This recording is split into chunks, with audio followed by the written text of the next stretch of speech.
बहू कहाँ मर गई? अंदर से आवाज। जिंदा हूँ माँ जी। तो फिर मेरी चाय क्यों अभी तक नहीं आई?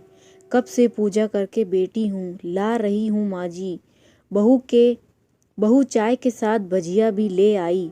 सास ने कहा, तेल का खिलाकर क्या मारोगी?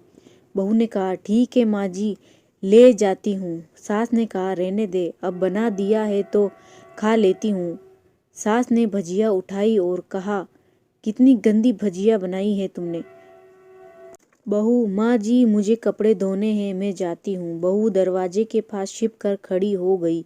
सास भजिए पर टूट पड़ी और पूरी भजिया खत्म कर दी। बहू मुस्कुराई और काम पर लग गई। दोपहर के खाने का वक्त हुआ। सास ने फिर आवाज लगाई, कुछ खाने को मिलेगा?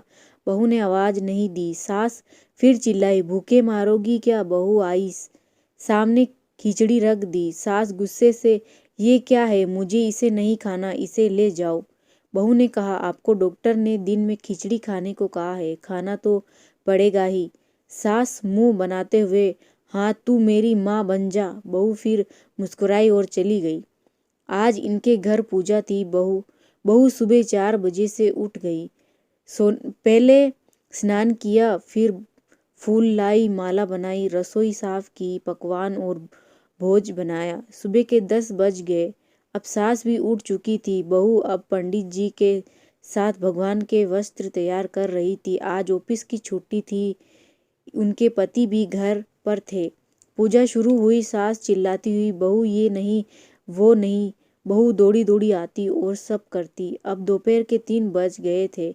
आरती की तैयारी चल रही थी। पंडित जी ने सबको आरती के लिए बुलाया और सबके हाथों में थाली दी। जैसे ही बहू ने थाली पकड़ी, थाली हाथों से गिर पड़ी। शायद भोज बनाते हुए बहू के हाथों में तेल लगा था, जिसे वो पोंछना भूल गई थी।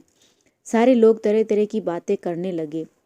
कैसी बहू है, कुछ नहीं आता, एक काम भी ठीक से नहीं कर सकती, न जाने कैसी बहू उठा लाए, एक आरती की थाली भी संभाल नहीं सकती। उसके पति को भी गुस्सा हो गए, पर सास चुप रही, कुछ नहीं कहा, बस यही बोल के छोड़ दिया, सीख रही है, सब सीख जाएगी धीरे धीरे।